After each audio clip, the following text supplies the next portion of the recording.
Okay, good morning, divas and dudes. If you are joining us from home, my name is Raquel DeHoyos, and I am happy to be with you today. This is week 2 of our series called Foods We Love because it's Heart Health Month, February, right?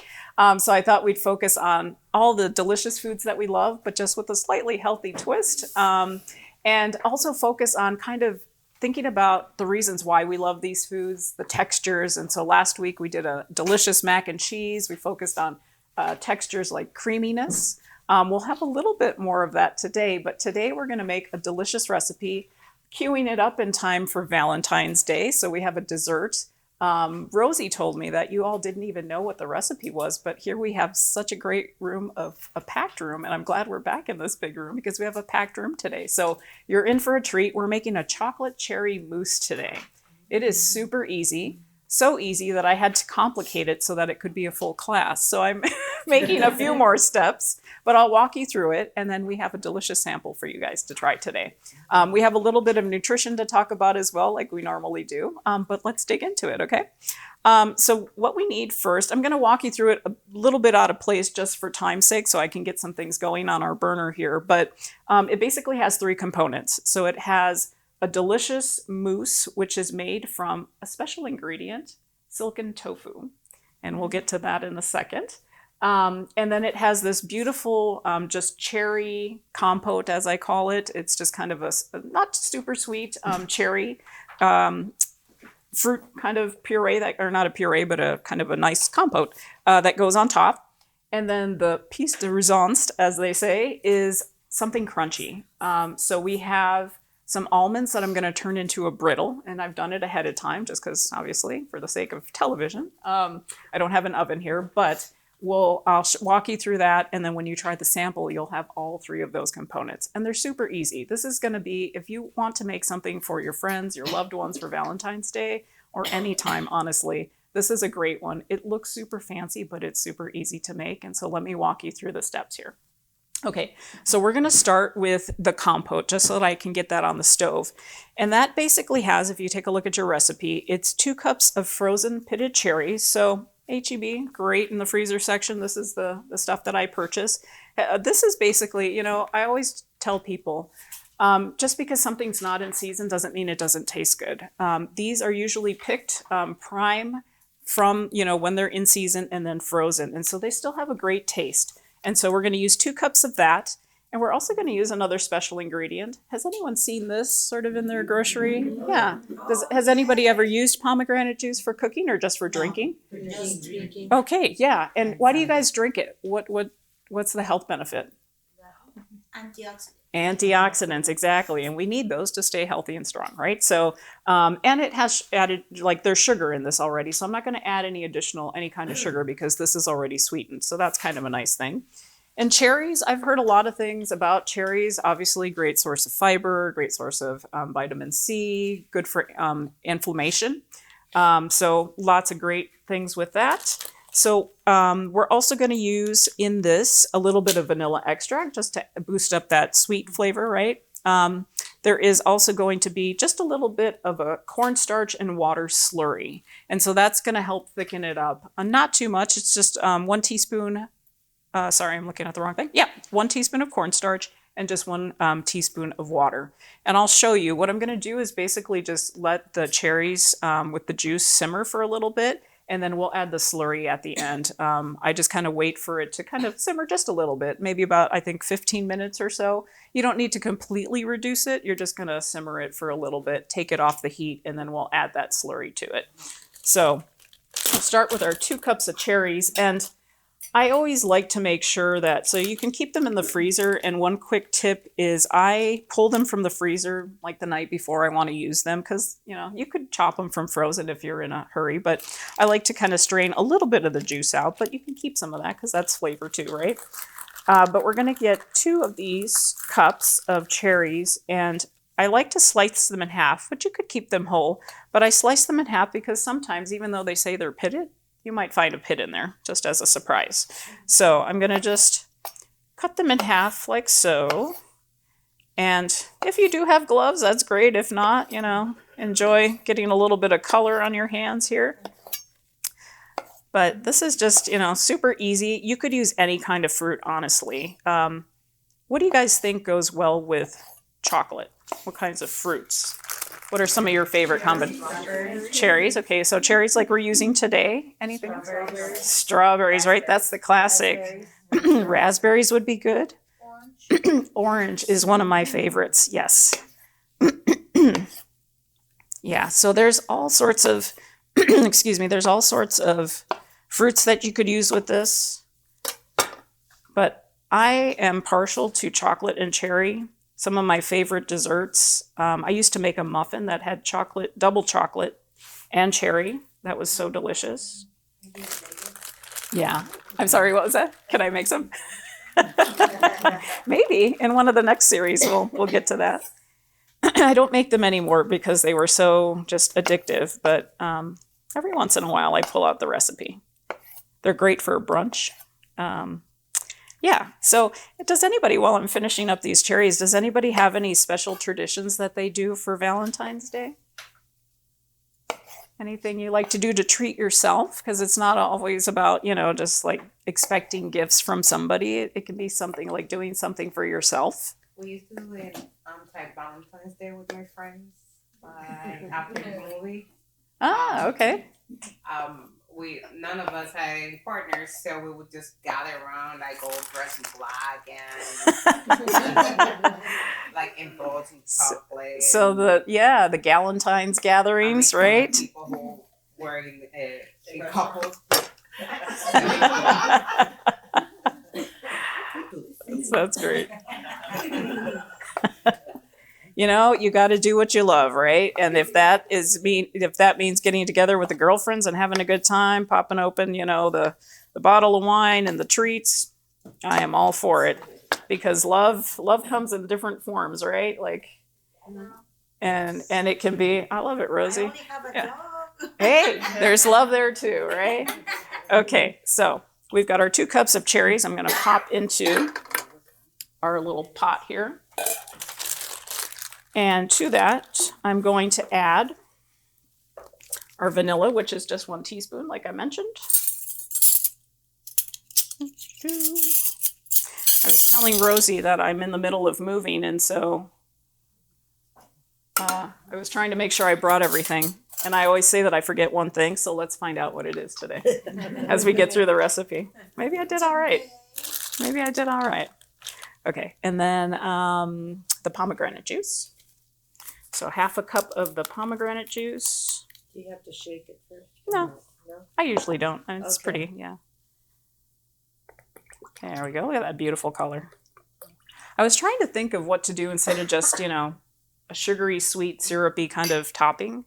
And I just thought, well, why not? You see this little bottle, and sometimes if you're not aware of it, you're like, oh, what the heck do I do with that? But it's, it's a small, not super expensive. You could just drink it, but I just thought, why not add some additional nutrition to our topping here, and we'll just add it to that. And it's, like I said, naturally sweetened, so I'll just let that sit. So that's a good thing too. So we don't have to put any additional sugar in that. Okay, so I'm just going to let that come to a boil, and then once it comes to the boil, I'll turn it down a little bit, let it simmer, and the other thing I'm going to do is make that slurry. And so they call it a slurry because it's basically just kind of like this, like if you're making gravies or sauces, it's a quick way to thicken up something, right? And cornstarch is typically what you'll find, something like this. Has anybody ever used something called arrowroot? Yes. Yeah, so that's another alternative if you can find it. Usually, it's if you have a grocery store that has like a bulk section for spices, you might be able to find it there. But that's another alternative that you can use that works just as well. So it's just 1 teaspoon of the cornstarch. And they always sell it in such big containers, and you're like, what else am I going to do with that, right? Like, how often do you make gravy? Maybe just for the holidays or special occasions. But this, now you can make something with it. And Latin countries, they make some sort of like porridge called maicena, which is basically cornstarch with like milk and vanilla nut and sugar. Ah, okay. I wonder if that's similar to like the Mexican beverage champurrado. So it's That's champurrado. Yes, But champurrado. it's hot and it's more thicker. It's Like oh okay. it's like a bread, like Oh, okay. So maybe like grits, maybe that texture, Okay. like grits, maybe a little bit thicker like that, but creamier. but creamy. Oh, okay. Wow, that sounds delicious. Okay. So another idea. Okay, a porridge. But yeah, so we just super simple. I'm gonna set that aside. Okay, that is full heat, so we're gonna let that go. And then I'm gonna work backwards again, and I'm gonna show you how to make this beautiful garnish so that Rosie has a chance to kind of get our samples assembled here. And then we'll end with how to make the rest of it, which is the delicious part. Well, it's all delicious, I should say. Okay, so the next part is our garnish, which is this almond brittle. And has anybody made like traditional brittles, maybe for the holidays, right? So it's basically usually some kind of nut, maybe a corn syrup or just a regular syrup, and you got to use candy thermometers and watch everything carefully. I don't have time for that. I'm sure you all don't have time for that, but you want something that's got some crunch and a little bit of sweetness, right? So I was like, what could I come up with? And this, I would say, is a great, easy alternative. So what we're gonna do is we're gonna use a little bit of sliced almonds, and it's a cup and a half, and we're gonna add some sugar to it. And I'm using maple syrup today, but you could use regular sugar. But the trick is you want to dilute it a little bit so that it is kind of like a syrup to hold, the almonds, kind of suspend the almonds in some kind of syrup, right? So, sorry, I'm cleaning the wrong things here. I'm so happy we're back in the bigger room though, because I have a little more room to spread out. So this is great. Okay, so it's 1.5 cups of sliced almonds. And you could use whole almonds. That would be really nice too, a little more crunchier. But I wanted something a little bit delicate, right? So these are nice sliced almonds. You don't necessarily have to toast them because they're going to be baked in the oven. So they'll get a little bit of golden color on them as they're baking. Okay, so you always say, I make it look easy. But I don't know if I make it look clean. I'm always very messy. You don't get to see the behind the scenes. Okay, so that's 1.5 cups of the sliced almonds. And then to that, we're going to add just 1/4 cup of maple syrup. And the trick with brittle for me anyway, is I like sort of the balance of salty and sweet. Not in everything though, but when it comes to something like a brittle, I just want a little bit of the saltiness to draw out the sweetness a little bit more. That's kind of a trick that you can use with a lot of cooking. When you do baking, there's always a pinch of salt in there, right? Sometimes it's because it needs it, right? Like when you're baking bread, but sometimes it's also to help draw out some of that sweetness a little bit more. So that's one thing I learned along the way in my travels in cooking. Okay, so we're gonna do 1/4 cup of the maple syrup. This is my favorite brand. I think I've shared with you. I'm partial to it's Coombs Family Farms. Any maple syrup will do, but I tend to like this darker style. So let's do 1/4 cup of that.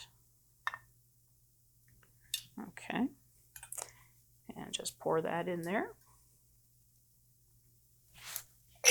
And I'm also going to add, just for a little more flavor, just a pinch. And your pinch might be different from mine, but I do kind of a generous pinch of cinnamon.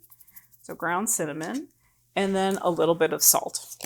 And so what I tend to do is I just taste it to make sure it's where I want it to be after I mix it. And then I'm going to spread this onto a little small baking sheet here that's covered with parchment paper. And it goes into kind of a lower oven, 300 degrees, for about 30 minutes.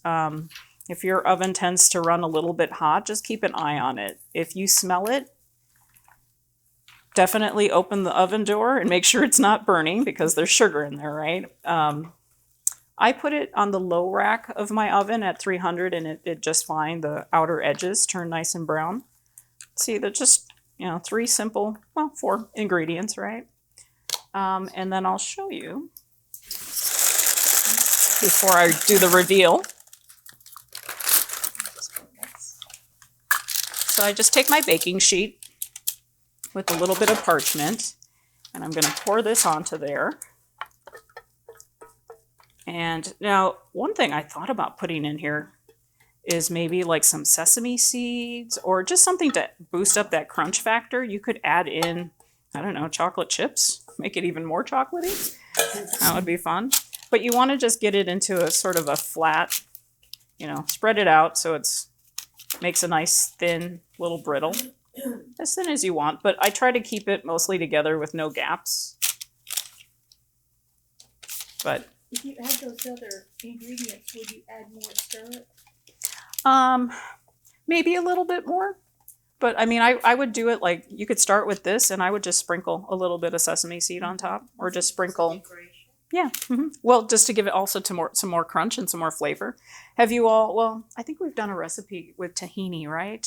So that's basically toasted sesame, right?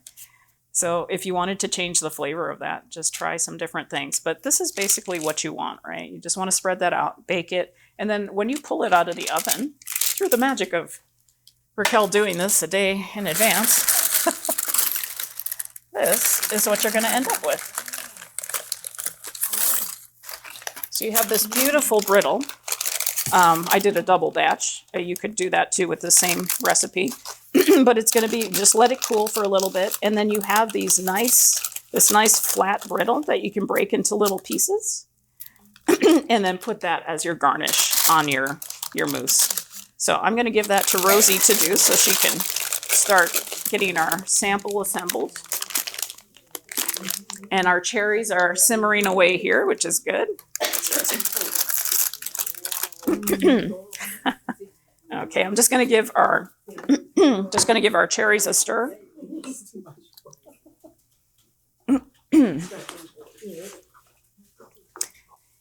Like I said, you can simmer it about 15 minutes. You don't want it to go completely dry, but maybe let it reduce, not quite by half, because you do want a little bit of juice in there, because it's just really nice to have a little bit of that syrup. Just for time's sake, we're going to turn that down just a tad, and then I'll add the cornstarch in a little bit here. But let me walk you through the best part. Okay, so the last part is the mousse base, right? And that is going to take the tofu. So has anybody used the silken tofu product before? Yeah. A couple of you. Okay, and what have you all used it in? Sweet or savory recipes? Savory. Okay, anything like soups? Sweet, okay. Yeah, so I discovered this silken tofu, I don't know, many years ago, making a recipe similar to this. So I can't do a lot of dairy, and I love chocolate. And so I just thought, what could I use that would have kind of that nice, creamy, luscious texture? And I came across this, and I just thought, wow, this is great. One thing I love about this tofu is that it's shelf stable. It's that aseptic kind of packaging. So you can typically find this like in the Asian food aisle at the grocery store, which means you don't have to keep it refrigerated. It even says down here, shelf stable. It comes in different like grades of firmness. This one just says firm. Sometimes it's extra firm. Either one will actually work really well. But you can also use in the refrigerated section, kind of if you look at the grocery store where they have like all of the kind of more specialty items where it's the vegan products like the cheeses, the vegan sausages, you might also find some of this tofu, but it's refrigerated. You could use that as well. Or you could try using just regular tofu, but just remember when you get the other stuff, it might be a little more grittier. But once you run it through your blender like we're going to do here, it should work out just fine. So you can experiment a little bit, but I love this one because I'll show you in a minute. Just the texture, if you haven't seen it before, it really is like a custard already. So it's naturally got that nice sweetness or thickness. Okay, I'm going to turn this down. I'm going to let that cool before I add our cornstarch, because I don't want it to clump. Okay, and the only tricky thing about this package is that you gotta trim off the ends here. And with any kind of tofu, there's always a little bit of water in there. So I'm gonna just drain it out into my bowl here. Tofu obviously is a great source of protein. So not only is this recipe delicious, but you know, it packs a little bit of protein. So you could kind of have this for breakfast and get your protein in. A lot of people use this kind of tofu in smoothies as well. It's great for that. But I've seen it used a lot in like really nice soups, just cut up into cubes. That's great as well. I just trim off the ends here and then get through the middle. I have my nice kitchen shears, which makes this job super easy. And so there's a little bit of liquid in there, not much, just a little. Yeah, let me show you here so you can see.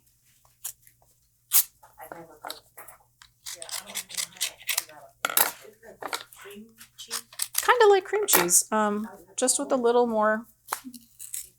It looks something like this. So it's got kind of almost like a, custardy, jiggly texture. And the taste is really mild. So whatever you pair it with, whether sweet or savory, it kind of like picks up that flavor. You kind of masks. Sometimes people, when they're first trying tofu, it has that soy flavor, right? And if they haven't had it before, they're like, not a fan.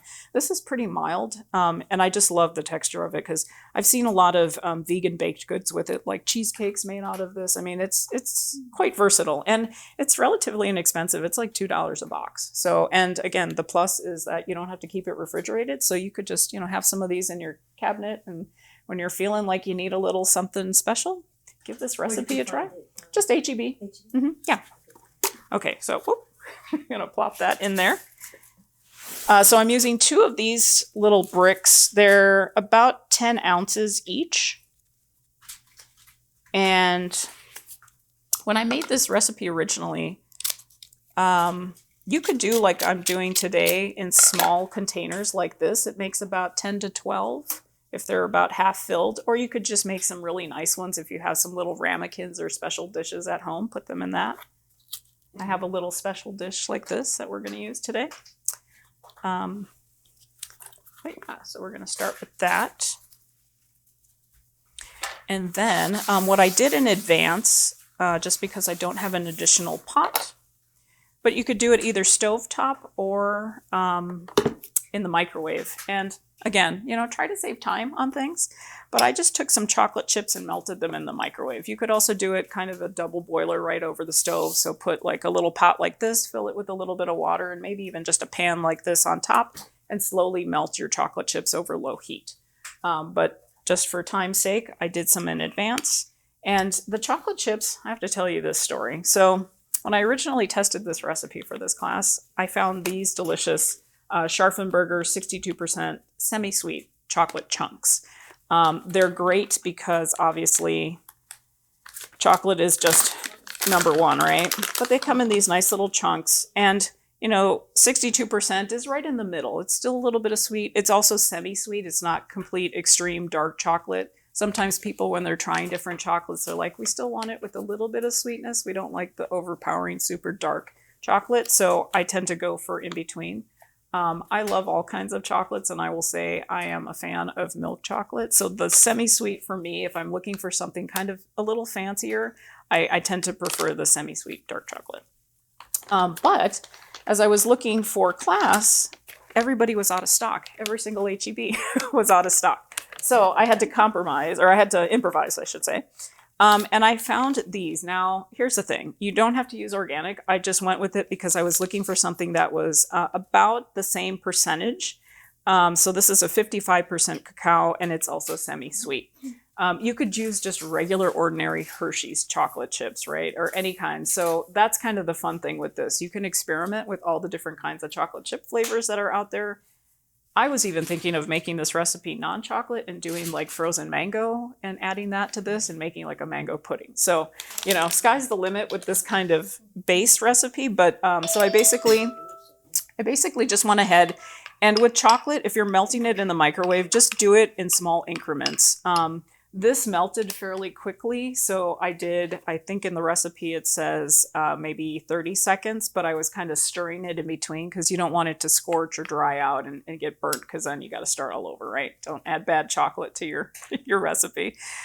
These chocolate chips take a little bit longer, so I was kind of doing, I think maybe a minute, but between 30 seconds, just kind of stirring it until you get to this lovely, delicious chocolate. It's like Charlie and the Chocolate Factory in here today. Smells great. So whatever you're fancy on chocolate, give that a try. But we're going to add this to our tofu. And then the other thing we're going to do is add some espresso powder. So this is one of my favorite combinations. So when you taste a recipe like maybe your favorite chocolate cake or your favorite brownie, the chocolate that comes through where you're like, dang, this is a really good chocolate, whatever. It's usually because there's a little bit of espresso powder in there that's giving it some extra kick. And so a lot of people don't realize it and they're just like, oh, I love this chocolate. What is that? Well, it's probably the combination of a little bit of caffeine from the espresso powder. So this, again, you can find in the coffee aisle at HEB. It's just espresso powder. And they usually only carry one brand, which is this one. But if you go to maybe like a specialty food store, you can find all different kinds. It's basically espresso powder. You could probably do even like a ground coffee, and that would be great. Instant coffee. I'm sorry? Instant coffee. Instant coffee. Yeah, you could use that too. If you can't find the espresso powder. But basically what we're going to do is just take a little bit of our, I believe it is, what did I say? 1 teaspoon? Oh, 2 teaspoons of espresso powder. So it looks like instant coffee. It's just a little more pulverized, so it's like a powder. And I'm just going to mix it up here on the side. So it's 2 teaspoons of that and then 2 tablespoons of just plain old water just to dilute it, right, and make it into the espresso. That's sort of the secret also to this recipe being so delicious, is that it has the extra kick of this espresso powder. So let me give that a stir.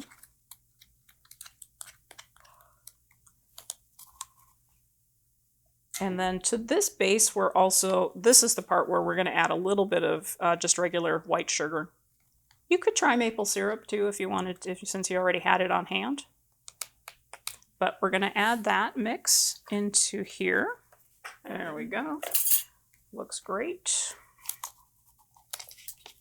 And then we're going to also add just a little bit more of vanilla. So just a teaspoon of vanilla.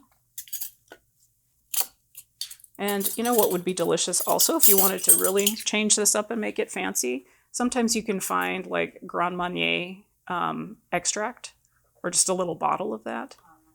So the orange flavor with the chocolate, that would be great too. Yeah. Okay, and then we're gonna do 3 tablespoons of sugar. Sorry, salt would be terrible. 3 tablespoons of sugar.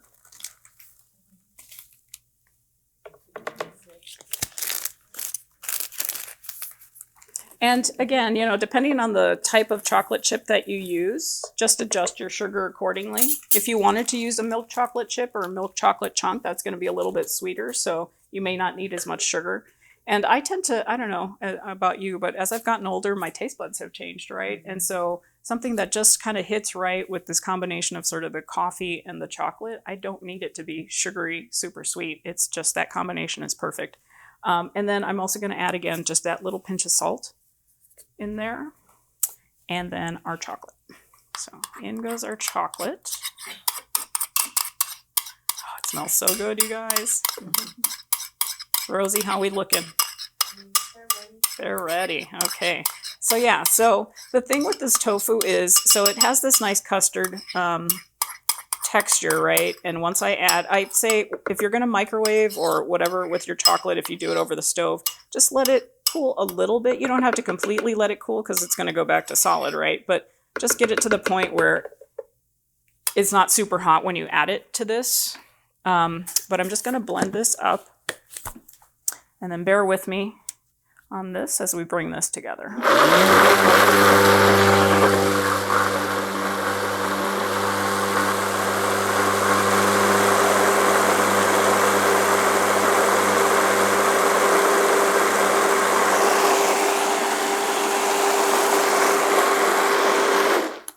Do is just make sure all that delicious chocolate is getting incorporated. So let me just get our almonds off of there. Okay. And so it's going to be a little bit loose, but I promise you it will set up. Once you put it in the fridge, it doesn't even have to be in the fridge overnight. It takes maybe like 30, not even 30 minutes. It'll come back to that nice custardy. Look at that. Sorry, I'm going to resist the temptation to lick that, right?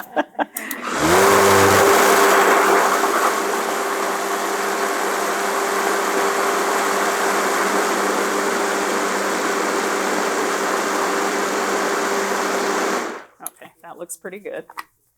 So what I'm going to do is we'll take this off here. So like I said, go ahead and put this, measure this out into your containers, pop this in the fridge. We're going to go back to the cherries. Remember our cherries? And then I just want to make sure we've got our slurry in there. So, it still has some liquid in it. It's like, you can kind of see, right? But I'm going to add our slurry in.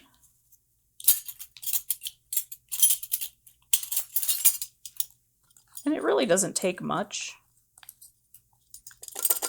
And then once you mix that all, it'll start to thicken.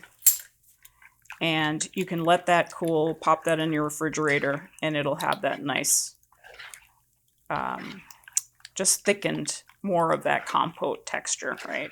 So this is probably going to take a little while because I just pulled it off here, but as it cools down, it'll start to thicken a little bit more. So let me show you how we'll assemble this. I'm going to get a little bowl here, and what you'll want to do is pour, you can make them as full as you'd like. Just leave some room for the cherries, right? But see, it's already thickening up, and once you put it in the refrigerator, it's going to thicken up even more. So it has, you wouldn't even know that that's tofu. It's got a beautiful texture. And then what we would do once these were cool is we just add a little bit of this on top. Those beautiful cherries. Woo. And then, did I still have it? Yep, I still got it. Well, I don't have it here, but we'd have like the little garnish of the almond brittle on the side, and then you are good to go. So, Rosie, shall we? While Rosie is passing that out. So what do you guys think, just in general, before you even try it? Like, I know it looked like a lot because there were different steps. Is this something you think you could easily manage? Might want to try? No baking, right? Not really. The only stovetop stuff is the cherries. And I always say, if time or just sheer energy level is a factor when you're cooking something, do it in stages. You can make your cherry compote one day, you could make the mousse one day, or you could just say, I don't want anything on it. I just want the pure mousse. Look how quick that came together. Melt some chocolate chips, put everything in the blender, you're good to go. So I'm going to set that aside. And while Rosie is handing out our samples, I can't wait for you guys to try this. I know the room is going to go silent in a few minutes here. I will say that as I was putting them together, I had an extra this morning. So that was my breakfast. And it was delicious. So what I like to talk about next while we're getting our samples is, again, let's go back to, so this week was about the sweet, right? And also the crunchy, because we've got this delicious little brittle that we're adding to this recipe. And so I've got a couple of things I want to talk about. When it comes to foods that sort of play on these textures that we're so attracted to, that, bring us pleasure because of the way that they are. If you think back to, I've read a lot about this, and you probably know. So one of the first senses we identify or we latch onto is the taste for sweet, right? And it's commonly associated with like breastfeeding from our moms, if you were breastfed. And so I just think, like, what a beautiful thing to come into this world, and this is the sweetness of life, right? Like, that's your first introduction to the world. So I think that's cool. It's also something that I've heard as we're, moving on in our life and maybe coming to the end of our life, is the last sense of taste to go. So I don't know if that's sort of like a divine mystery thing or just, I don't know. I think it's cool. But so if you think about sweetness, it's something that we typically associate with pleasure, right? We think about reserving it for special occasions. It's always connected to joy and happiness. You think about sweetness, though, in terms of, is it the sweetness of ripe berries? Is it the sweetness of some kind of confection or a cake or something that you really enjoy? Like, there's different stages of sweetness. And it can sometimes be sort of like this high octane sweetness. Maybe there's some beverages that you enjoy, or just like some of those candies and things that are really like hit the spot, and they have sort of that range of sweetness. So I always encourage people, even as we get older and our taste buds tend to change, to continue to experiment with all the different flavors and ranges, and kind of think about, we were talking about colors and how that last week, about how colors affect how we react to food and how we interact with food, but think about sort of the levels of sweetness and what you all tend to prefer. So what do you? I'm glad to hear it. So for those at home, I hope you make it, because I think we're getting a thumbs up. So another way that we find satisfaction in food is through crunchy ingredients, right? So for the little apricot brittle, or the almond brittle, I'm sorry, that Rosie has with our sample that's going out. Let me know what you think about that. So another way is crunchy. So crunchy by nature requires us to break down our food, right, into smaller pieces, so we can make it easier to digest. Well, when we do that, it's also triggering saliva, which together with our chewing is kind of signaling to the brain. It's broadcasting to our brain the sensation of fullness. So there's a reason why we tend to reach for things that are crunchy, like think about potato chips or pretzels or popcorn. Like there's so many things that are happening. Yes, maybe we're attracted to the taste, but we're also kind of fueling our brain and that sensation of like connecting the stomach and the brain. So I always try to kind of break it down that way. When you're thinking about reaching for whatever foods, think about those things too. So if you also think about your favorite crunchy foods, they elicit sometimes the sound, right? Like a crunchy potato chip, a crunchy carrot, and maybe even an aroma. Think about the smells that come with whatever it is that you're enjoying. So one thing to think about while you're enjoying these foods, they're fun foods, right? They can also be loaded with, sodium and sugar. So just watch yourself if that's something that you need to be careful of in your particular diet. But then what are some substitutes that are just as delicious and they have those similar qualities? So things like my favorites are like carrot sticks, right? Because they're sweet, but they're crunchy. Jicama. Has anybody here just kind of enjoyed jicama, right?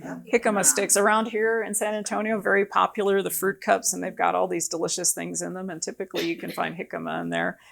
It has, if you find a really good one, it does have that kind of more starchy, sugary, almost I think of like sugar cane, if anybody's enjoyed that. But it's you can like eat the whole thing. You can, unlike sugar cane where you can just kind of chew on it and enjoy the flavor. Jicama is great because it's a great source of fiber and you can chew on all of that. And then obviously things like carrots and jicama are not only a great source of fiber, but they also have higher water content. And so you're getting your water as well. And it's important to stay hydrated, and you don't just have to do that through beverages. You can also do that through the foods that you choose. Okay, so let's move on to, so this is sort of the elephant in the room, sugar, right? So you've heard all of the things in the news about sugar and how it's bad for you and it's addictive. And in some ways, it's something that can become addictive just depending on how often you consume it, the different types of sugar that you consume. And so it's really important to be educated and knowledgeable about different types of sugar. So it can be found, unfortunately, in all sorts of food products, whether or not you think they would have sugar in them, right? So I know you all are great at reading the back of packages and nutrition labels, and that's a great place to start.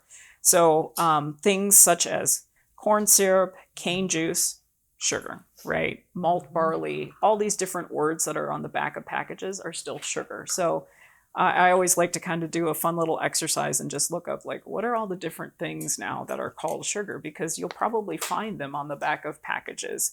Even things like tomato sauce, any kind of like prepared frozen dish, look on the back, there's probably some kind of sugar in it. That's partly because a lot of food manufacturers want to reel us in with the flavor, and sugar is one of those that people tend to gravitate towards, right? So I tend to say, well, let's still maintain satisfying the sweet tooth because, that's good too. We want to maintain sort of this balance.